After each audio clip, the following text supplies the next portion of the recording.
지금 일본 경제 어떻게 평가하세요? 이 PD가 보시면. 겉으로 보면은 꽤 이렇게 화려하고 번화하고 뭐 신주쿠 가부키초 이런 데 가고 네, 긴자 가도 굉장히 뭐 명품 부티크 샵도 막 장사도 잘 되고 관광객도 많이 들고 일견 좀 꽤 좋아 보이는 면이 있어요.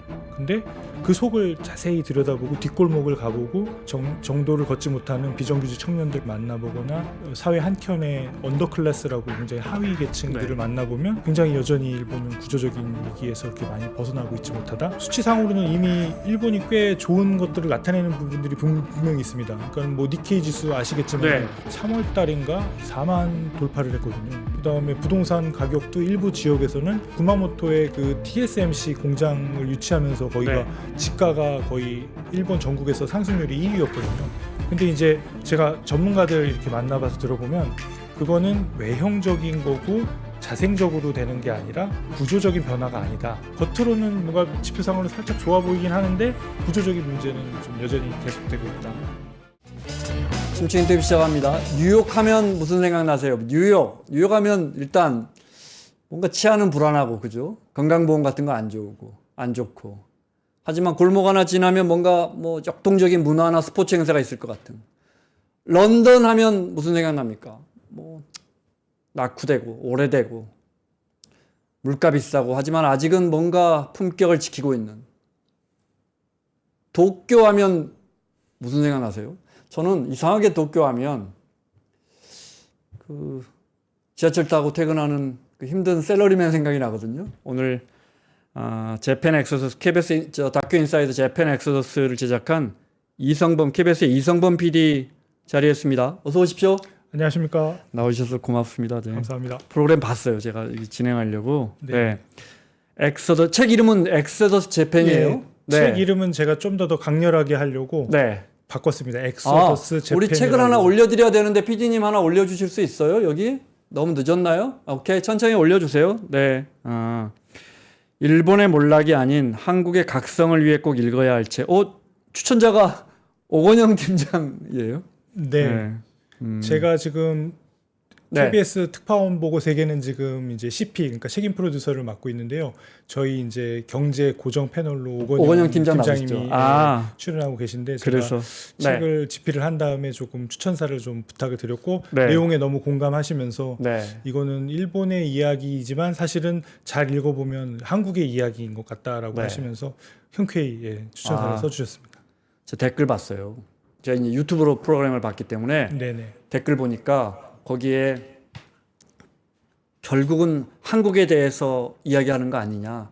PD가 KBS가 결국 우리나라의 내일이라고 해서 그걸 지적하는 거 아니냐. 이 댓글이 제일 위에 올라와 있더라고요. 네. 그러니까 제가 그 3년간의 이제 일본에서 도쿄 특파원을 하면서 취재한 것들이 쌓여가지고 이제 프로그램으로 만들어진 건데요. 그 다큐멘터리가. 근데 역시 50분 안에 그 제가 만났던 그 수많은 일본 청년들 비정규직에 몸담고 있는 여러 사람들, 사례가 나오잖아요. 전문가들 뭐 이런 모든 사람들을 다 담기에는 너무 50분이라는 시간이 짧아서 항상 마음 한켠에 너무 아쉽다라는 마음을 갖고 있었고 자꾸 제 머릿속에서 그 제가 축적했던 경험과 기억과 취재했던 것들이 자꾸 휘발되는 게 너무 아쉬워서 이거 빨리 책으로 하나 엮어서 좀 남겨야 되겠다. 많은 사람들한테 더 공유를 하고 이 메시지가 좀 전달이 됐으면 좋겠다라는 생각으로 집필을 시작을 했고요.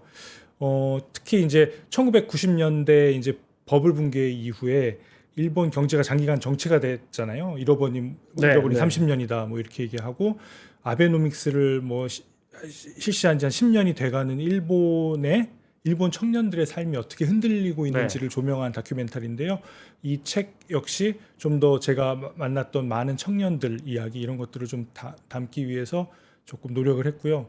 그래서 다큐멘터리 안에 미처 담지 못한 좀 다양한 재미있는 에피소드들이 좀 들어가 있는 책입니다. 엑소더스 재팬, 일본을 탈출하는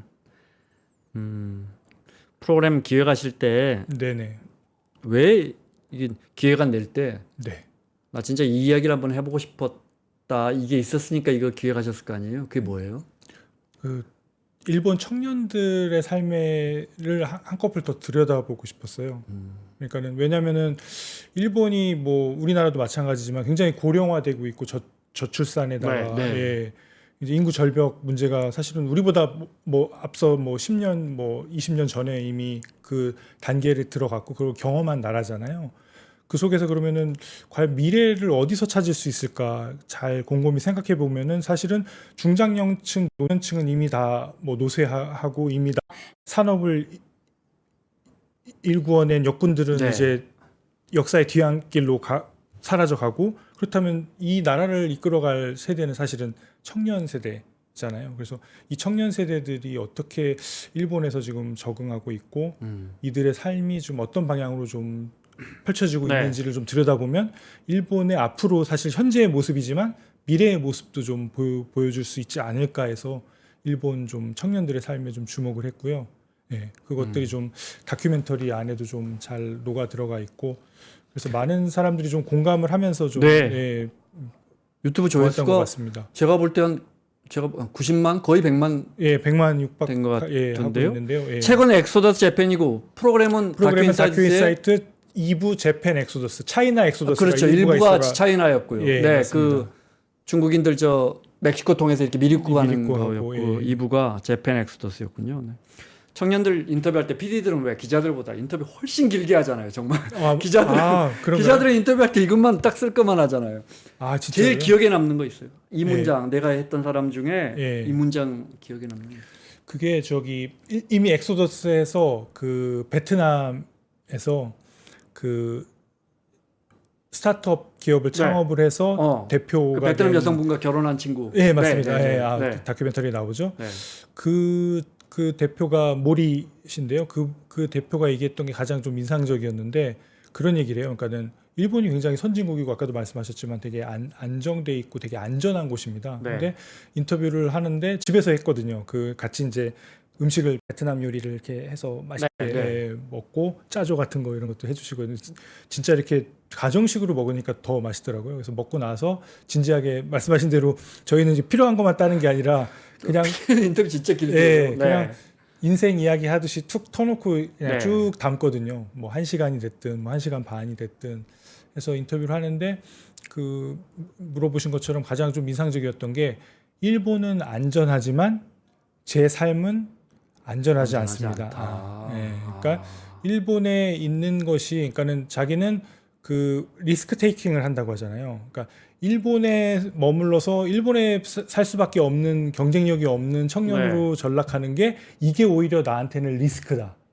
그래서 나는 일본 밖에서 나의 삶을 찾고 해답을 찾기 위해 밖으로 나왔고 지금 굉장히 성공의 길을 걷고 있다. 그러니까는 그 일본에 있는 게 오히려 나한테는 위험이다. 네. 이런 얘기를 했거든요. 아. 일본 선진국이 굉장히 안전한 딱 나라인데 떨어지는 말인데요. 네. 일본은 안전하지만 저한테는 위험입니다. 일본에 있는 것이 제게는 위험입니다. 일본 하면 뭐 비단 치안뿐 아니라 모든 사회 시스템이 복지부터 굉장히 안전하죠. 그죠? 정말 뭐랄까 변동성이 예. 없는 나라. 그죠? 리스크가 정말 없는 나라. 그런데 청년의 삶은 예. 답이 안 나온다. 예.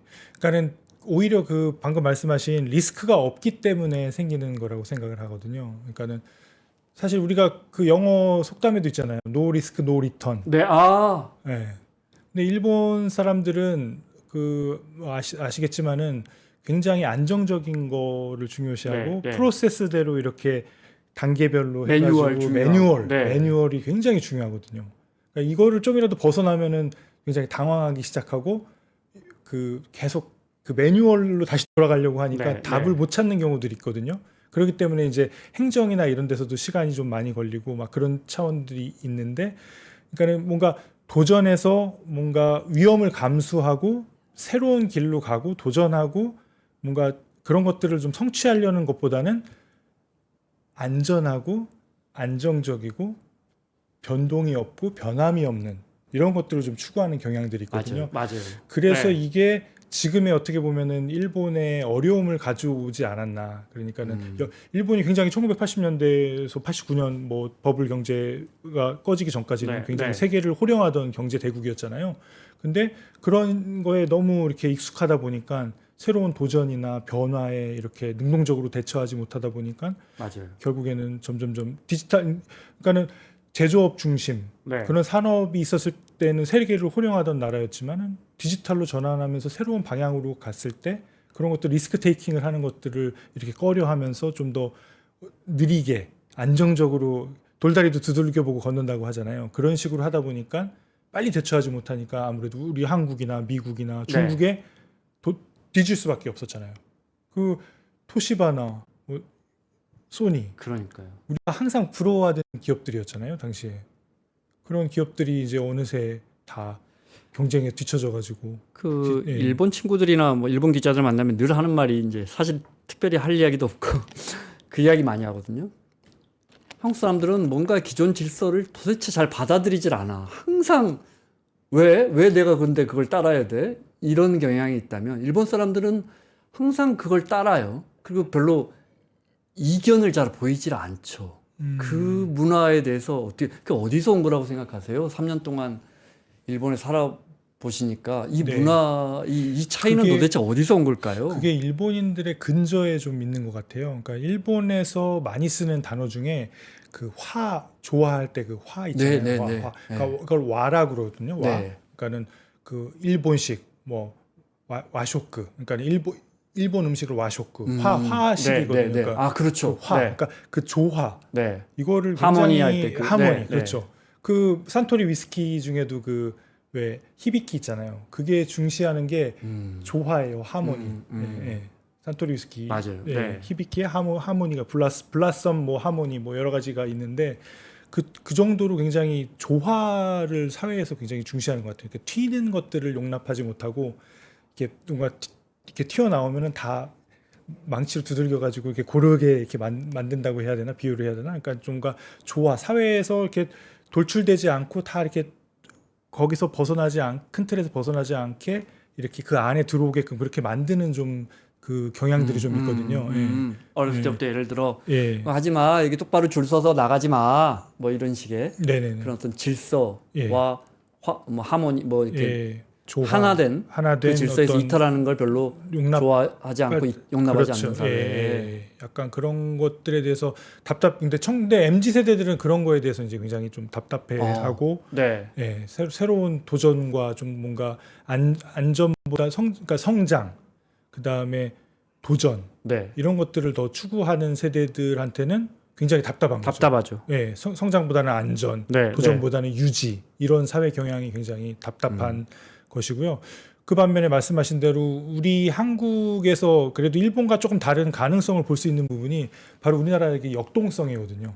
일본과는 달리 우리는 뭔가 리스크 테이킹을 하고 과감하게 한번 도전을 해보고 그 다음에 능동적인. 그러니까는 네. 제가 일본하고 우리하고 이렇게 왕래를 하면서 많이 느끼는 게 우리 청년들은 그래도 일본에 비해서는 좀 더 능동적이고 좀 더 자발적이고 스스로 판단을 해서 이렇게 하려는 경향들이 있거든요. 근데 일본은 그렇기보다는 어떤 사회에 합의된 그 틀, 그 약속, 네. 예, 그 다음에 그 법칙, 그 그룹 안에서 통용되는 어떤 지켜야 할 것들 그런 것들을 굉장히 중시하는 좀 경향들이 있고요. 그래서 그거에 너무 이렇게 기대다 보니까 스스로 판단을 해서 결정을 하고 해야 되는데 그런 점에서는 조금 이렇게 좀 소극적이 되는 거죠. 저희는 그런 것 같아요. 이렇게 룰이 있더라도 내가 이렇게 자의적으로 내가 판단해서 내가 네, 옳다고 네. 생각하면 그렇게 하는 경향들도 있고 그러니까 네. 좀 더 적극적이죠. 그거는 일본 사람들도 그렇게 얘기를 하거든요.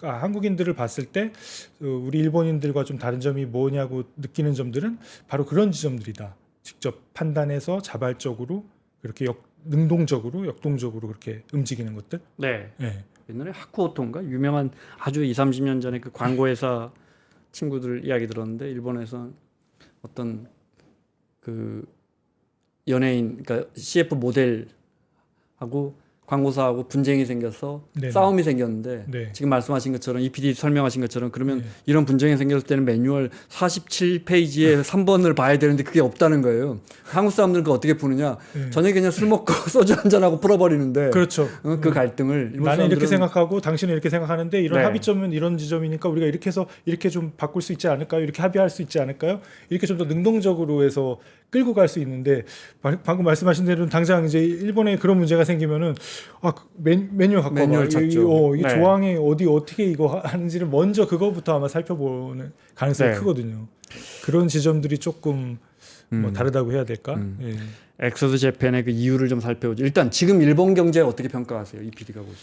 일본 경제가 사실은 굉장히 다단하잖아요. 경제라니까 한마디로 정의하기는 굉장히 힘들고요. 근데 좀 이렇게 쉽게 얘기하자면은 제가 이제 취재하면서 느낀 거는 겉으로 보면은 꽤 이렇게 화려하고 번화하고 뭐 신주쿠 가부키초 이런 데 가고 네, 긴자 가도 굉장히 뭐 명품 부티크 샵도 막 장사도 잘 되고 관광객도 많이 들고 일견 좀 꽤 좋아 보이는 면이 있어요.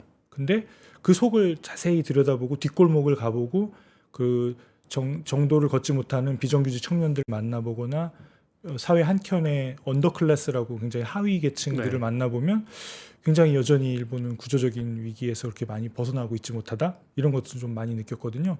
그러니까는 뭐 수치상으로는 이미 일본이 꽤 좋은 것들을 나타내는 부분들이 분명히 있습니다. 그러니까 뭐 니케이 지수 아시겠지만 네. 거의 뭐 3월 달인가 거의 4만 돌파를 했거든요. 네. 그게 그 전고점이 39,000인가 예, 맞아요. 39,000도 뭐 34년 80, 만에 그것도 80 돌파하고 그렇죠? 4만까지 91 년이구나. 갔습니다. 네, 근데 네. 4만까지 간 거는 그 니케이 지수가 생긴 1950년도인가 생겼는데 그 이후에는 처음 있는 일이랍니다. 그거는 수치상으로 보면 4만도 찍고 네. 그다음에 부동산 가격도 일부 지역에서는 그 아시다시피 그 구마모토의 그 TSMC 공장을 유치하면서 거기가 네. 지가가 거의 일본 전국에서 상승률이 1위였거든요. 그러니까는 일본에서 땅값이 올라? 그다음에 도쿄 도심에 뭐 이런 고급 주택들이나 뭐 맨션 이런 것들이 가격도 오르는 추세가 있거든요.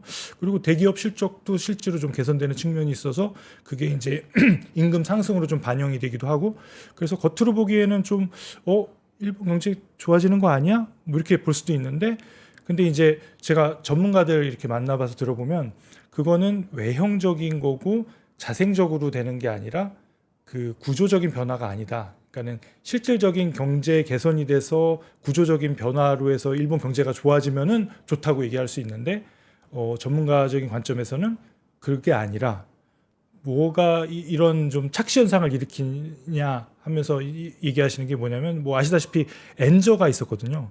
뭐 슈퍼 엔저라고 뭐 네, 아시겠지만 네, 네.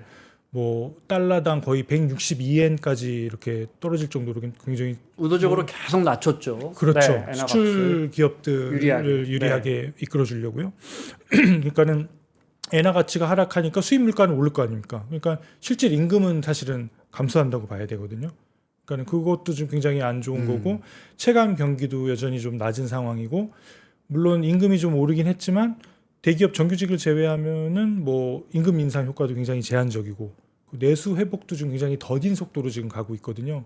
그래서 구조적인 이제 문제 고령화, 인구 감소, 노동력 부족, 내수 침체가 여전히 있는 상황은 여전히 구조적으로는 해결이 안 된 상황에서 일부 이제 그 엔저 효과나 지표만. 그 주식시장 지표만 뭔가 좋은 것처럼 보이지만 아시다시피 일본이 그 GDP 대비 국가 적자가 제일 그 국가 부채. 부채가 굉장히 심한 나라의 200%가 1위잖아요. 넘죠. 네. 그 최근에 조사한 거에는 거의 뭐 235에서 뭐 256, 그러니까 250을 이미 넘어선 단계로 들어갔으니까 굉장히 좀 심각한 상황이고 그리고 금리도 지금 이제 조금 올리긴 했는데 네. 여전히 0.5고 지금 4회 연속 동결을 했습니다. 경기가 좋지 않다는 거거든요. 40년, 30년 동안 올렸는데 0.5네요. 네. 30년 동안 올려서 올린 네. 게 0.5인데 그것도 최근에 4회 연속 동결을 했습니다. 네. 그러니까 금리를 인상하고 싶어도 국가 부채가 크니까 이게 이자 부담이 네. 커지니까 네. 네. 이렇게 조심스럽게 움직일 수도 없고 그다음에 통화 정책 여력도 굉장히 제한적인 상황이고 그러니까 겉으로는 뭔가 지표상으로 살짝 좋아 보이긴 하는데 구조적인 문제는 좀 여전히 계속되고 있다. 그런 얘기를 전문가들은 하고 있고요. 네. 네. 그다음에 이런 비유를 하더라고요. 그러니까 아베노믹스를 10년 동안 했는데 그 아베노믹스 알다시피 재정 완화하고 네. 그죠? 그 무한대로 나는 윤전기를 돌려가지고 네, 일본은행에 윤전기를 돌려서 무제한으로 돈을 찍겠다고 한 게 세계의 화살이잖아요. 예, 네. 예, 맞아요. 그 아베노믹스, 네. 아베 전 총리가 그 주창했던 아베노믹스는 이런 비유를 하더라고요. 그러니까는 몸이 굉장히 체력도 안 좋고 그런 사람한테 스테로이드 주사를 계속 아. 놓는 격이다. 그러니까는 아, 운동을 하고 뭔가 체질 개선을 해서 건강하게 만드는 게 아니라 그런 식으로 스테로이드 주사를 이렇게 네. 계속 놓으면서 뭔가 좀 나아지게 하는 것 같이 보이지만 실질적으로는 그 아픈 사람한테는 그게 일시적인 효과인 거잖아요. 그런 네. 식으로 좀 비유를 하더라고요. 집값 물 드시 천천히 하세요. 네. 집값 좀 구체적으로 이야기해 주세요. 그러니까 궁금해요. 일본 집값은 이제 89년, 90년 버블 꺾이고 잘 안 올라갔다. 그때 잃어버린 30년 그때 뭐 어마어마하게 올라서 뭐 그런 이야기는 우리가 좀 알고 네네. 그 뒤에 급격히 내려서 그래서 근데 집값 통계를 찾아보면 뭐 네네. 도심지 땅값 이런 거밖에 안 나오더라고요. 네네. 일본 집값 예를 들어 도쿄 집값의 최근 몇 년 동안의 흐름은 어때요? 도쿄의 땅값이나 이제 지대 같은 경우에는 1급지나 예를 들어서 도쿄 도심 같은 데는 여전히 상승세를 유지를 하고 오, 있다고 전문가들이 네. 얘기를 하고 네. 있고요. 그 고급 맨션이나 타워 맨션이라고 하거든요. 네, 그 네. 우리나라로 치면 이제 아파트 같은 그런 강남의 것들은 주상복합 같은 예. 개념이죠. 예. 그 제 다큐멘터리 그 재팬 엑소더스를 보면 그 그래프가 어떻게 이렇게 네, 네. 맨션이 우상향하고 있는지를 제가 주택 이렇게 가격보다 맨션이 훨씬 위에가 있더라고요. 예, 그게 아파트 네. 우리로 치면 이제 아파트 어. 투자 가치가 있는 네, 예, 네. 그런 것들에 대해서는 가격이 계속 좀 우상향을 하고 있다는 걸 알 수가 있거든요. 물론 이제 버블 경제가 꺼지면서 여러 가지로 이제 뭐 주식 시장 같은 경우도 뭐 1989년 말에 뭐 39,000엔에서 1년 반 만에 뭐 1만 엔대로 떨어지고 지대도 뭐 아시다시피 그 당시에는 뭐 그 일본에 있는 그 땅을 살 돈이면 뭐 미국에 있는 전체를 다 살 수 아니 도쿄에 있는 도쿄에 있는 무슨 네, 네. 거기 뭐 저 황궁 주변에 있는 그 그랬다면서요. 그 빌딩들을 살 수 있는 뭐 돈이면은 뭐 미국 전체를 네. 뭐 살 수 있다라는 뭐 우스갯소리가 들릴 정도로 굉장히 그 고점을 찍었었는데 버블 경제가 꺼지면서 굉장히 이제 하락을 했지만은 결국 그것도 이제 세월이 지나면서 점점점 이제 인플레이션 효과와 더불어서 이제 상승을 네. 하긴 했죠. 그리고 이제 아까 말씀하신 도쿄 궁금해하셨지만은 그런 중심지, 네. 예, 긴자나 신주쿠, 그 일본 사람들이 주로 거주하는 집은 2층입니까? 단독 우리로 따지면 단독 주택 같은 그 다담이 있고 이런 2층입니까? 그건 보통은 도심지에서?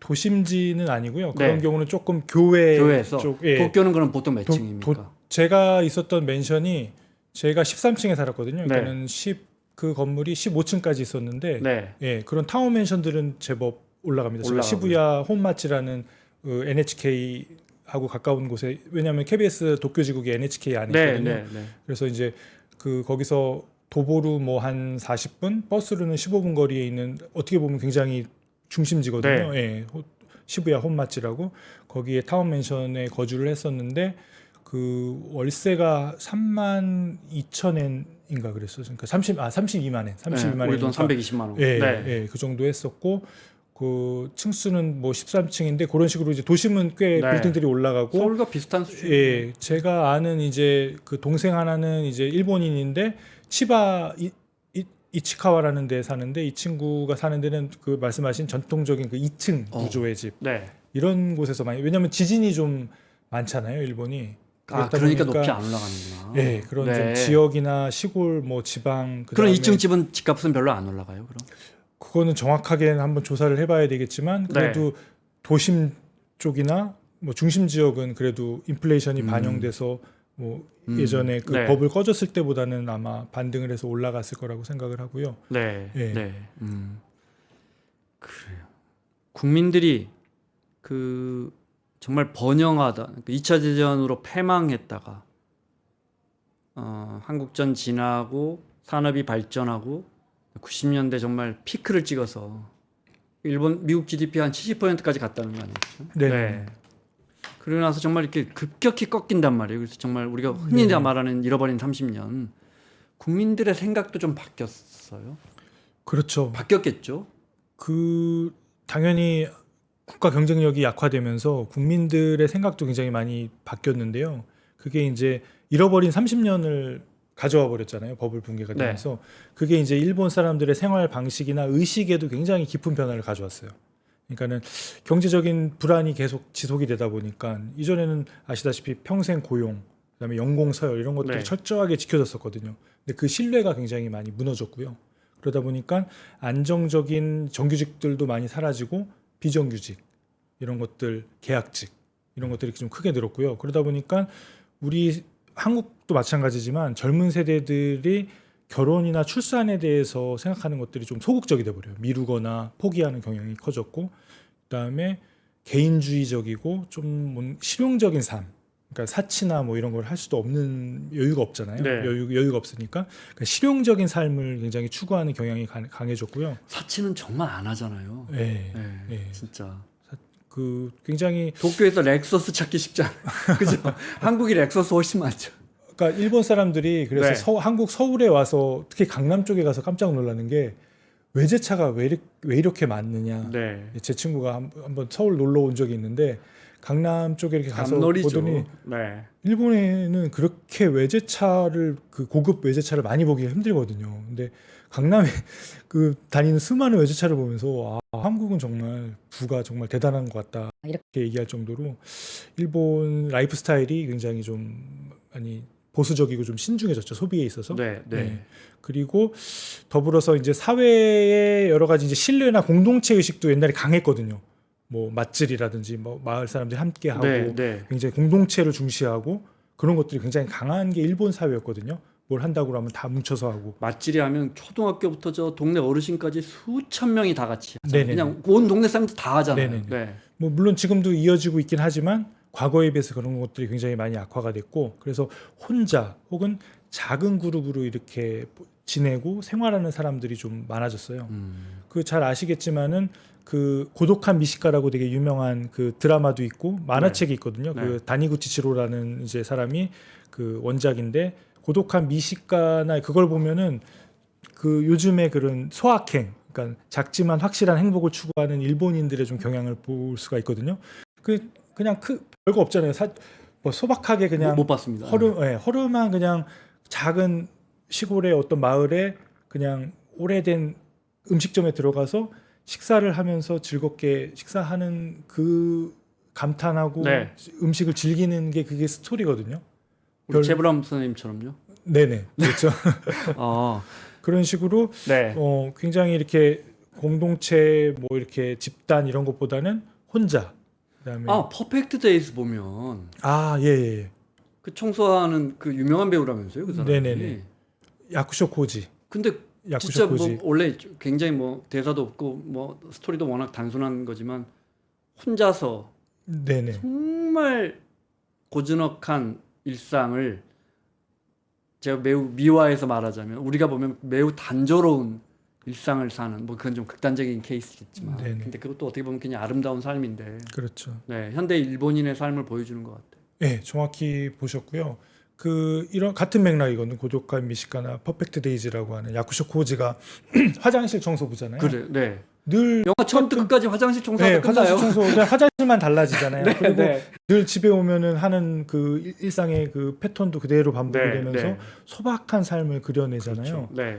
그게 요즘 현대를 살아가는 도쿄의 일본 사람의 그 모습을 적확하게 그 단면을 좀 보여주는 거라고 생각을 하거든요. 그 정도로 굉장히 그 소확행, 그런 네. 이제 작은 삶, 그 보수적이고 굉장히 신중한 삶. 그러니까는 그 특히 이제 고령층이 늘다 보니까는 특히 이제 노후 불안이나 건강 문제에 대해서도 이제 관심이 커지고 있는 속에서 그 경제 성장은 안 되고, 그러니까 사람들은 굉장히 어떻게 보면 이제 자신감이나 희망보다는 네. 굉장히 안정, 그 다음에 불안, 위험에 대한 회피 이런 쪽으로 좀 그런 것들이 좀 자리 잡는 좀 분위기가 좀 있는 것 같습니다. 여기서 이제 중요한 질문 드려야 할 것 같아요. 네. 우리 이야기인데 우리도 사실은 이게 똑같은 상황이고 고령화라고 하면 속도가 더 빠르잖아요. 네네. 일본은 G2까지 올라갔었고 그러면 그 도식대로 간다면 우리도 오래 살아야 되니까 소비를 줄이고 저축을 더 해야 되고 씀씀이를 줄여야 되고 취미생활을 줄여야 되고 이렇게 가는 거잖아요. 근데 한국 사람은 아직까지는 그러지 않거든요. 경제 측면에서만 보면 네네. 뭐 일본 사람들이 그런 단조로운 삶이 절대 뭐 나쁘다고 우리가 폄훼할 수는 없지만 그렇죠. 문화력도 깊고 그런 나라잖아요, 사실은. 네. 그런데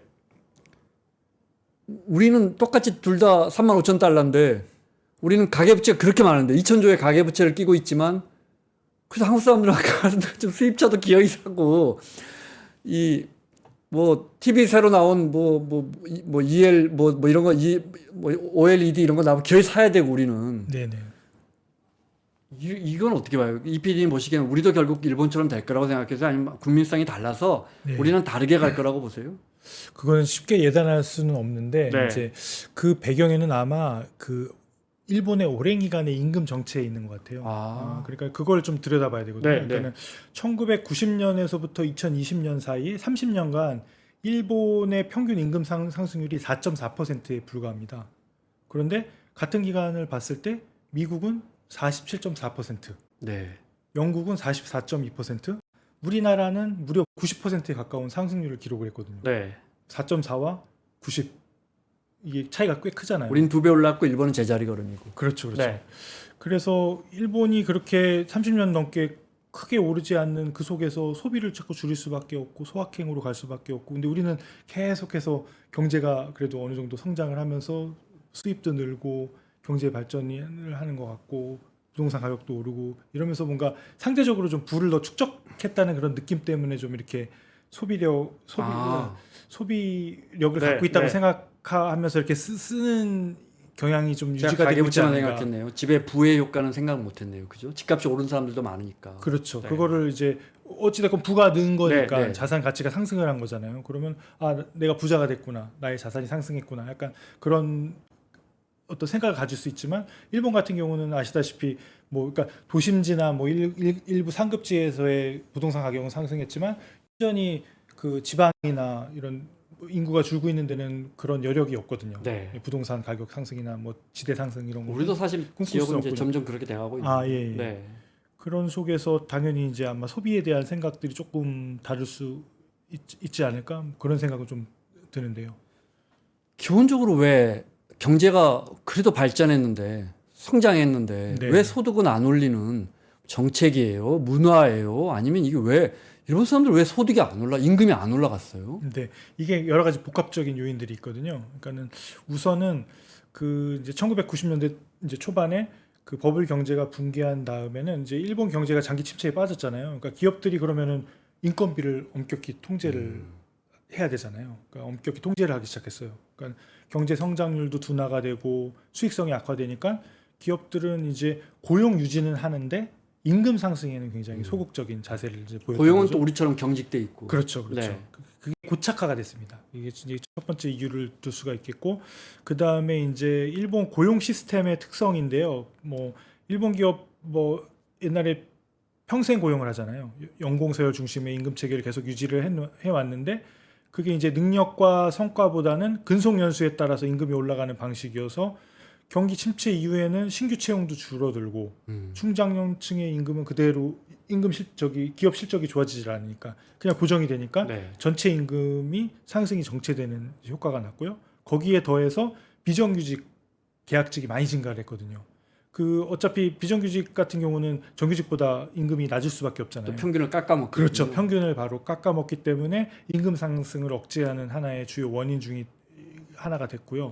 그래서 30년간 일본 파트타임이나 계약직의 비정규직이 크게 늘었음에도 불구하고 그 임금 상승률이 크게 늘지를 못했거든요. 그러니까 이런 상황에 또 겹친 게 인플레이션율이 낮았잖아요. 네. 네. 디플레이션 걱정할 정도로 인플레이션율이 낮아서 임금 인상에 대한 사실은 압력을 많이 받지는 않았거든요. 어차피 물가가 싸니까 네. 임금을 올리지 않아도 된다라는 생각을 그런 것들이 좀 상대적으로 좀 작용을 했습니다. 그러니까 오랜 기간 동안에 디플레이션이나 낮은 물가에 이제 시달리면서 기업과 실제로 노동자들도 다 임금 인상 요구에도 소극적이 되고, 기업 입장에서도 물가가 그렇게 높지 않은데 굳이 임금 올려야 되겠어 하는 자세들이 이제 유지가 되면서 이런 경기 침체, 고용 시스템, 비정규직 증가, 그 다음에 이제 물가 상황, 이런 것들이 복합적으로 결합이 되면서 일본 월급이 굉장히 오랜 기간 30년 넘게 이렇게 고착화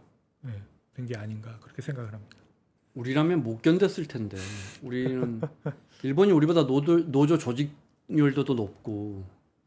근데 아까 처음에 잠깐 말씀하신 그런 순응하는 문화, 적게 주면 그냥 적게 가서 그냥 묵묵히 예, 예. 일하는 약간 그런 국민성, 체제에 네, 문화, 순응하고 네, 네. 예, 따르고 예, 그런 대세에 게 오히려 따르고 아까 이피님 지적하신 것처럼 그게 오히려 그 아, 한번 뒤집히고 막 이렇게 환경이 이렇게 역동적으로 예. 바뀌어야 되는데 예, 좋지 않은 그 시스템이 계속 유지가 유지가 되는. 되고 그리고 아시다시피 정치 같은 것도 굉장히 아, 고착화돼 있잖아요. 네, 그 네. 거의 뭐 엉터리잖아요. 자민당 독재라고 할 정도로 네, 제 책에도 이제 엑소더스 재팬에도 나와 있지만은 저는 이제 일본 총리를 얼굴 마담에 좀 비유를 했거든요. 그러니까는 자민당이 다양한 스펙트럼을 가지고 있어서 네. 보수적인 얼굴도 갖고 있고 굉장히 그 그러니까요. 진보적인 얼굴도 갖고 있고 그 여러 가지 얼굴을 갖고 있어서 국민들이 요구하고 국민들이 바라는 바에 따라서 그때 내놓는 거예요? 네, 아, 총리들을 갈아 끼우면서 이렇게 네. 쭉 오면서 자민당 독재가 꽤 오래 물론 최근에는 뭐 다수당 그게 무너졌지만 뭐 중의원 선거 패배하고 이번에. 예, 네. 그 이시바 시게루 총리 하에서 선거를 연거푸 패배하면서 그게 무너졌지만 그래도 여전히 자민당은 여전히 득세를 하고 있고 여전히 만약에 이시바 시게루의 이런 약한 이시바 시게루는 어떻게 보면은 일본 자민당 내에서도 사실은 좀 비둘기파에 가까운 매파와 비둘기파를 뭐 네, 비유하자면은 비둘기파에 가까운 쪽이거든요. 그런 사람을 이제 아베 총리 이후에 기시다 총리 이어서 이제 내놓고 이제 이게 약발이 떨어졌다, 약하다라는 느낌이 들면 다시 또 우경화로 또 갈 수가 있거든요. 보수 세력을 결집시키고 네. 그러니까 영향력을 발휘하기 위해서는 다른 카드를 쓸 수가 지금 있거든요. 유력한 다카이치 사나에라고 그 그러니까요. 아베 총리의 되게 유력한 강성 우파라면서요. 예. 네. 그게 아소가 미는 전 총리가 미는 굉장히 유력한 정치인이거든요. 네. 이런 사람은 굉장히 강성 우익인 언제 때 강성 아소요? 총리인데. 참 안 바뀝니다, 진짜. 네네. 다수파를 우리 김종필 총리보다 더 앞에서 정치했던 사람 같은데. 네 맞습니다. 아, 참. 그 정치적 영향력이 여전하기 때문에 네. 거기서 만약에 다카이치 사나이를 민다면은 이시바 시게루 그때 사실은 역전 드라마를 통해서 이시바 시게루가 아. 그 연장 전까지 가면서 뒤지가 된 거거든요. 거예요. 예. 아. 1차 투표 때는 다카이치 사나이가 앞섰습니다. 예. 예.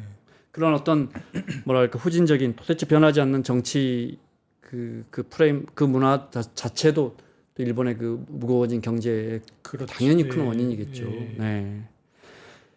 급여 이야기, 소득 이야기 하셨으니까 격차는 근데 우리가 느끼기에 일본처럼 격차가 벌어지지 않는 나라는 없는 것 같은데 이게 잘못 알고 있는 거예요? 아 맞아요. 그러니까 그 사실은 일본이 전에 그 잘 나가던 경제 대국인 시절에 표방하던 게 1억 총 중류였거든요. 그러니까 1억 명의 중산층, 네, 평등한 네, 격차가 없는 그걸 만들자라는 게 굉장히 큰 목표 중에 하나였고요. 그런 거를 뭐 표방할 정도로 굉장히 평등한 사회라고 알려졌는데 최근에는 그게 굉장히 달라지고 있는 상황이거든요. 그러니까 그 경제 구조와 노동시장 변화, 그다음에 자산 분배 불균형으로 이런 것들이 복합적으로 작용을 하면서 굉장히 빈부 격차가 지금 커지고 있는 상황입니다. 그러니까 일단 아까도 말씀드렸지만은 그런 비정규직 확대, 고용 불안정이 일단 중산층 붕괴를 좀 초래한 측면이 있거든요. 네. 이거는 제가 인터뷰했던 그 교수님께서도 말씀하셨던 건데 그 일본의 최근 이제 화두가 되고 있는 것 중에 하나가 언더 클래스입니다. 언더 클래스. 그러니까 미들 클래스도 아니고 그러니까는 그 비정규직이 확대가 되면서 비정규직 청년들이 건강이 악화되거나 실직을 했을 경우에는 그 중산층보다 더 못한 아래 계층으로 전락하는 경우들이 있거든요. 저소득층과는 뭔가 느낌이 다른. 그렇죠. 편이에요. 저소득층은 더 아래에 네, 있는 거고 네. 그 사이에 껴있는 이제 언더 클래스라고 그런 새로운 또 용어들이 좀 생기고 할 정도로 그 빈부격차가 좀 생겨나는 상황이고요. 그게 바로 저임금 비정규직 일자리가 늘면서 이제 생겨나는 좀 경향이 좀 있고요. 그다음에 이제 우리나라도 마찬가지지만 그 이제 자산 소유, 그러니까는 그 자산 소유 불평등에서 또 기인하는 네. 자산 격차가 있습니다. 그러니까는 부유층은 주식, 부동산, 우리나라도 마찬가지입니다. 자산을 통해서 부를 축적을 할 기회들이 많이 있는 반면에 중하위층은 아무래도 자산 형성 기회가 제한적이고 그다음에 그렇기 때문에 이제 그 일본 자산 가격 상승이 일부 부자에게만 이제 혜택이 지금 돌아가는 상황이고 일반 국민들은 아까도 얘기했지만 실질 임금은 굉장히 뭐 정체가 돼 있고 상대적 빈곤감이 좀 커지는 상황이어서 격차가 굉장히 좀 커지는 사회로 좀 변하는 게 아닌가 하는 우려가 굉장히 좀 커지고 있고요.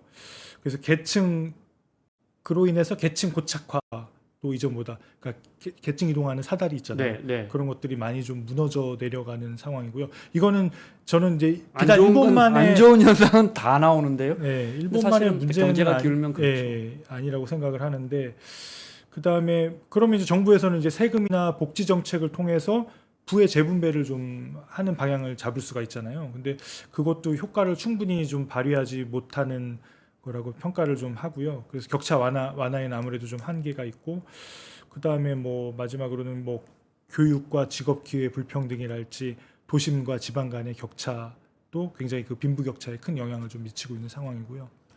청년층 저기 재팬 엑소더스 보면 다 사례자들이 다 청년이에요. 네. 네네. 많이 만나보셨을 거 아니에요. 네네. 그분들의 삶을 좀 설명을 좀 해주세요. 네, 어땠어요? 청년들 만나보니까. 그러니까는 제가 이제 만난 일본 청년들은 좀 비교적 저임금하고 좀 불안한 일자리 속에서 그러다 보니까 비교적 되게 소박하고 절제된 생활을 하는 모습들을 좀 많이 볼 수가 있었는데요.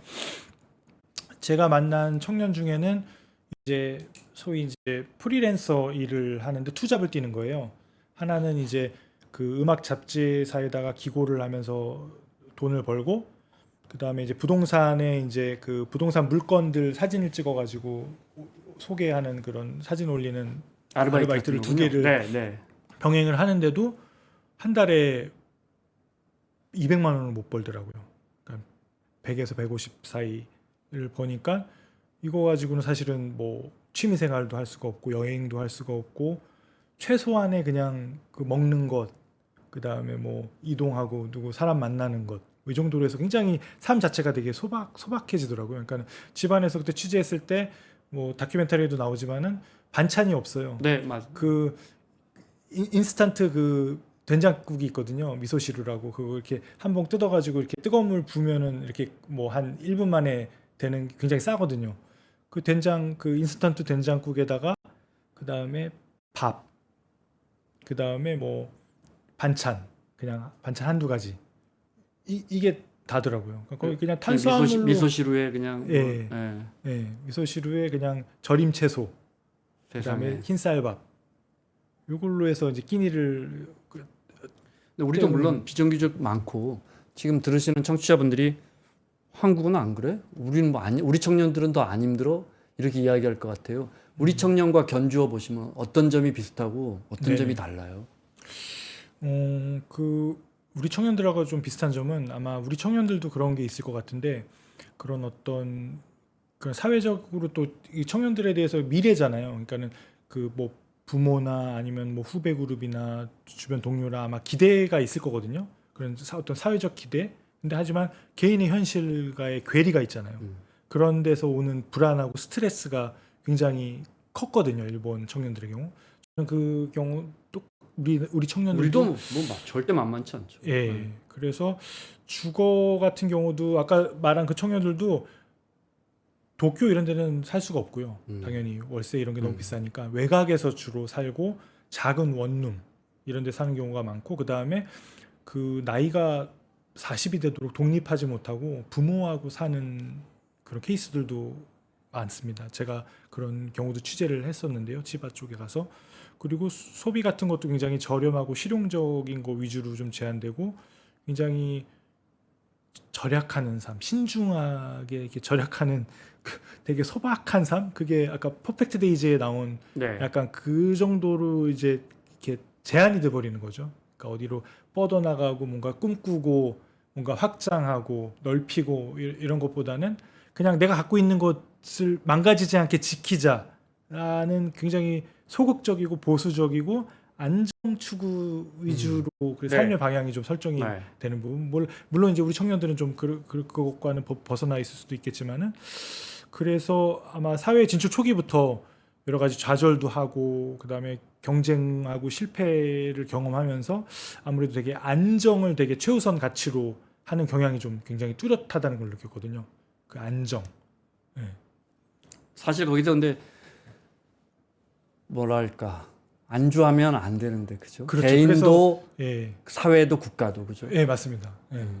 그래서 아까 그 베트남으로 가서 도전하고 한 청년들 네. 워킹홀리데이 비자를 받아서 과감하게 해외로 나가서 더 높은 소득에 그 어학도 갈고 닦고 네. 새로 전문 지식도 쌓으면서 도전하는 삶을 사는 청춘들이 있었거든요. 그런 친구들도 같이 취재를 하면서 들여다봤는데 그 말씀하신 그 정반대의 대척점에 있는 청년들의 삶. 예.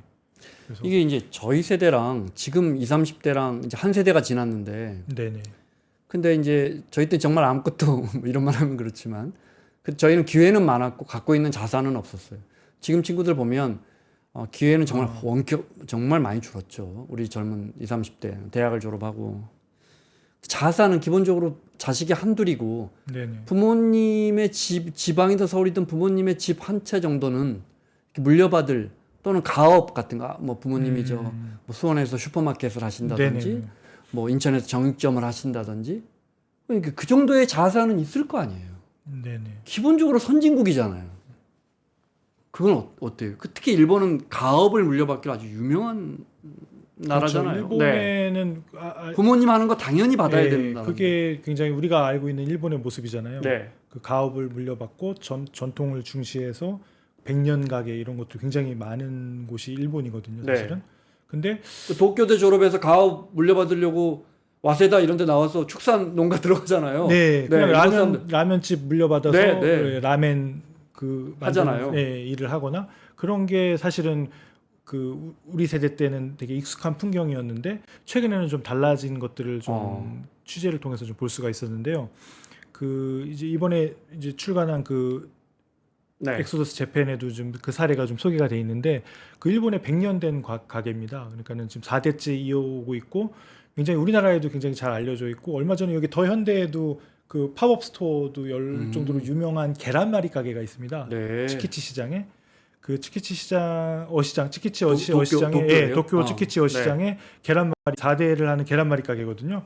근데 거기를 이제 여러 가지 이제 사례를 찾다 보니까 거기 이제 4대 100년을 이었는데 이제 5대로 넘어가야 되잖아요. 근데 그 집 아들이 그 가업 물려받는 수행을 하다가 그만두고 캐나다로 워킹홀리데이 비자를 받아서 나간 거예요. 자기는 자기 삶을 살고 싶다고 하면서 그러니까 일테면 이제 뛰쳐나간 거죠. 그러니까 이거 뭔가 좀 달라지고 있구나.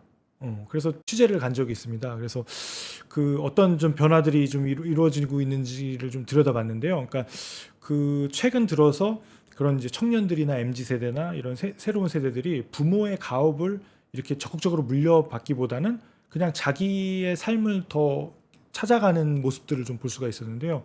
그 배경에는 여러 가지가 이제 있을 수 있는데 일단은 그 가업이 되는 그 자체가 그 아까도 말씀드렸지만 뭐 계란말이집, 라면집 뭐 이런 식의 되게 오래된 가게들이잖아요. 그러니까는 그 분야 자체가 그 수익성이나 미래 전망에서 사실은 조금 이렇게 어려움을 겪고 있는 것도 사실이고 청년들도 사실은 너무 집중돼 있잖아요. 전통어업이나 아까도 말씀하셨지만 그런 농업, 그다음에 소규모 제조업이랄지 가게랄지 이런 데 집중되다 보니까는 미래 비전이 좀 잘 안 보이는 거죠. 그러니까는 고령화되고 있고 인력은 부족하고 기술은 거기에 그냥 멎어 가지고 기술 진보도 되게 둔화돼 있고 경쟁력이 그러다 보니까 약화되잖아요. 그러니까 젊은 세대 입장에서는 내가 굳이 이렇게 힘들고 이런 일을 하고 미래 전망도 안 보이는데 내가 여기다가 미래를 투자하기보다는 그냥 내가 하고 싶은 거 다른 분야에서 좀 더 안정적이고 성장 가능성이 있는 그런 높은 직업을 좀 찾으려는 경향이 있다는 걸 좀 볼 수 있었고요. 그 다음에 이제 두 번째로는 우리나라도 마찬가지지만 일본도 굉장히 도시 집중 현상이 거기도 심하거든요. 도쿄, 오사카, 뭐 후쿠오카 이런 대도시 중심. 그러니까 많은 청년들이 일자리를 찾아서 아무래도 선호하다 보니까 대도시로 많이 몰립니다. 그러니까 그러다 보니까 농촌이나 지방의 가업을 물려받는 대신에 도심에서 도심의 라이프를 즐기고 싶은 거죠. 도심에서 일자리를 찾고 생활하기를 더 선호를 하고 있습니다. 그러니까 그러다 보니까 지방의 오래된 가게들이나 이런 것들이 좀 많이 어려워지고 있는 실정이고요. 그래서 지방은 또 경제적 기반이나 인프라도 좀 잘 안 돼 있으니까 생활 인프라가 잘 안 돼 있으니까 그것도 이제 가업 승계를 이렇게 어렵게 하는 요소 중에 하나고요. 그다음에 뭐 이건 당연한 거지만 그런 가치관의 변화 아까도 얘기했지만 그 개인주의. 네. 예. 그러니까 예전에는 가업을 이어가는 것이 당연한 사회의 가치고 중요한 책무, 의무 이런 거로 여겨져 왔지만 도쿄대 와세다대 다니다가도 야 너 이거 아버지 뒤이어서 물려받아야 돼. 그럼 그런 사회적 가치가 존중받는 사회였거든요. 근데 그것보다는 요즘 청년들은 아까도 말씀드렸지만 그게 뭐가 중요해? 내 꿈과 내 삶의 질이 더 중요하지. 이런 것들을 중시하면서 가족 사업에 얽매이기보다는 좀 더 다양한 경로로 자기 살 길을 찾으려는 좀 경향들이 좀 생겨나고 있는 걸 좀 취재를 통해서 좀 확인을 할 수 있었고요. 근데 이건 뭐 제가 봤을 때는 자연스러운 변화이지 않을까. 사회 네. 변화와 맞물려서. 가치관도 있고 기본적으로 부모님이 하시던 물론 라면 가게가 과거에 가업을 물려받은 일본의 청년들이 돈 벌려고 그런 건 아니겠지만 네, 그렇죠. 시장성 자체가 자꾸 퇴화되고 네. 낮아지고 예를 들어 일본에 보면 뭐 마구로 같은 참치 산업도 우리가 생각하는 것보다 예를 들어 뭐 메론이다 그러면 일본 사람들 보면 뭐 메론 이렇게 이 경시 대회 같은 거 해가지고 하나 잘 뽑히면 1,000만 원 이렇게 팔잖아요. 그럼 또 네네. 사가잖아요. 네네, 맞아요. 그런 어떤 뭔가 오타쿠 같은 그런 기질들, 뭔가 장인 정신을 존중해주는 이런 게 사라지면 네네. 그 가업이 갖고 있는 경쟁력 자체가 사라지는 거잖아요. 그렇죠. 그리고 기성품 예. 뭐 이런 것들이 더 효율성이 높은 게 시장에서 더 팔리게 되고 이렇게 되면 가업의 가치가 아니 나 저기 가서 편의점 하면 500만 원 버는데 아버지 거 라면집 하면서 300만 원 벌면 이렇게 그렇죠. 해서 무너지는 것 같아요. 그래서 가치관의 변화가 좀 그 뒤에 좀 음. 크게 자리 잡고 있는 것 같고요. 네. 근데 그 변화의 흐름을 어떻게 막을 수도 없는 것이고, 네. 그걸 자연스럽게 사회 변화의 일부로 좀 받아들여야 되는 거 아닌가 그런 네. 생각을 좀 하고 있고요. 시간이 5분밖에 안 남았어요. 아 진짜로? 네. 어우, 제가 1시간 금방 간다 그랬죠. 네. 네. 자, 이게 우리 모습이에요. 사실은 제가 처음에 이야기했지만 이게 우리 모습이 다 어떤 것은 우리가 다르고 어떤 것은 우리가 너무 똑같고 어떤 것은 우리가 겪어야 할 거예요. 이 부분은 어떻게 보세요? 우리하고는 네네. 우리는 이렇게는 가지 않을 것이다. 우리는 이 부분은 피할 수 없을 것이다. 또는 우리는 이렇게 가지 않으려면 이렇게 해야 한다든지. 네네. 말씀하신 대로 그 굉장히 우리나라도 역시 일본을 굉장히 시차를 두고 있지만 굉장히 닮아가고 따라가고 하는 모습들을 가지고 있는 건 사실이거든요. 근데 제 생각에는 한국에는 그래도 일본과 달리 좀 희망적인 지점도 좀 있다고 생각을 하거든요. 그러니까는 이제 크게 저는 이제 두 가지를 생각을 하는데 그 하나는 바로 이제 일본에서는 아까도 얘기했지만 여러 가지 사회적 경고가 있고 어떤 변화의 조짐이 보이는데 거기에 대한 대응이나 반응이 굉장히 느리고 아까도 매뉴얼 따라가고 네. 오래된 것들을 가치를 지키고 하다 보니까 그게 반응 속도가 늦었거든요. 근데 우리나라는 제 생각에는 그래도 사회적 경고에 대한 반응 속도가 좀 다르지 않나. 그러니까 일본은 변화보다는 그런 관성을 따라가는 좀 문화가 있는 반면에 우리 같은 경우에는 좀 위기를 빨리 감지하고 제도 개선이나 기술 전환을 좀 추진하는 좀 유연성, 적극성 그런 게 좀 있다고 생각을 하고요. 그 다음에 역시 이제 청년들의 이야기인데요. 이제 우리 뭐 미래 사회의 이제 중심 세력이고 굉장히 중요한 세대인데 청년층의 의식과 이제 역동성이라고 좀 생각을 하거든요. 그러니까 네. 아까도 얘기했지만 일본 청년들이 굉장히 삶이 굉장히 소극적이 되고 안정을 뭐 중시하고 굉장히 소확행을 중시하는 이게 축소되는 삶으로 가는 경향이 좀 크거든요. 물론 이제 우리도 그런 측면이 있지만 그보다는 그래도 한국 청년들은 좀 더 변화에 좀 민감하고 그 다음에 창업이나 새로운 시도를 좀 두려워하지 않는 점이 좀 더 있지 않나. 네. 네, 그런 데서 좀 희망을 좀 가지고 있고요. 그러니까 한국은 물론 이제 일본의 전철을 뭐 그대로 밟을 수도 있고 뭐 반대로 일본의 실패라고 해야 되나? 뭐 일본이 가는 방향을 좀 타산지석 삼아서 전혀 다른 좀 길을 갈 수 있는 사실은 그 갈림길에 좀 서 있다고 좀 생각을 하고요. 그래서 지금 일본이 저는 기회를 놓친 것 같거든요. 그러니까는 일본이 놓쳤던 기회를 좀 한국은 좀 잡아야 되지 않을까. 그래서 그 지금이 좀 그 분기점이라고 좀 생각을 해서 제가 좀 그걸 좀 책에다가 좀 담았고요. 책의 4부 구성에 보면은 그런 지점에 네. 대한 고민들이 좀 녹아 있습니다. 그래서 그것과 더불어서 이제 우리나라가 일본과 같은 전철을 밟지 않으려면 저는 이제 한 세 가지 정도가 되게 중요하다고 생각을 하는데요. 일단은 첫 번째는 그 굉장히 빠르고 과감한 어떤 구조 개혁, 네. 네. 그리고 미래 세대를 위한 투자, 이게 굉장히 핵심이라고 좀 생각을 하고요. 그 먼저 이제 똑같습니다. 일본도 그렇고 우리도 그렇고 인구 절벽에 대한 대책이 굉장히 절실한 좀 상황이거든요. 그러니까 출산율만 갖고 얘기하는 시대는 지났고 이제는 아이를 낳을 수 있게 해주는 사회 환경, 이것들을 어떻게 조성할지 굉장히 좀 삶의 기본 인프라 자체를 바꾸는 접근이 필요하다고 생각을 하고요. 그 다음에 이제 일본이 놓쳤던 그런 노동시장 개혁, 그러니까는 비정규직 남용, 평생 고용 시스템 이중 구조를 심화시키면서 젊은 세대가 사회에 진입하지 못하는 굉장히 그런 네. 효과를 낳았거든요. 그래서 한국도 지금 일자리 질이 굉장히 떨어지고 있고 고용 불안이 커지고 있는 상황인데요. 유연하면서도 공정한 노동 시장을 좀 만드는 게 굉장히 좀 중요하다고 생각을 하고요. 그다음에 아까 말씀드렸듯이 그런 혁신 산업과 내수 경제 활성화. 그러니까 일본은 너무 제조업 중심의 경제 모델을 너무 오래 유지하다 보니까 경쟁에 뒤처졌고 서비스 산업과 디지털 전환에 뒤처졌잖아요. 그래서 한국도 지금 어떻게 보면 자동차나 반도체 같은 주력 산업에만 너무 의존하다 보니까 그 똑같은 함정에 좀 빠질 수 있는 가능성이 있거든요. 그러니까 네. 더욱더 인공지능, 바이오 에너지 같은 좀 미래 산업을 좀 키우고 동시에 또 우리 내수 경제, 특히 이제 지역 기반의 소상공인이랄지 서비스업이랄지 이런 서비스 생태계도 같이 좀 생각을 하면서 균형을 살리는 노력들이 좀 필요하지 않을까. 뭐 아무튼 미래 세대에 대한 어떤 투자와 네. 그들에 대한 무한한 좀 신뢰, 이런 것들이 굉장히 앞으로 우리나라가 일본과 비슷한 상황이지만 네. 아직 기회는 있다. 청년들이 자기 가능성을 포기하지 않도록 좀 여러 가지 실질적인 사다리도 좀 제공하면서 좀 갔으면. 간단하게 네네. 관세 전쟁 하나만 하고 마치죠. 네네.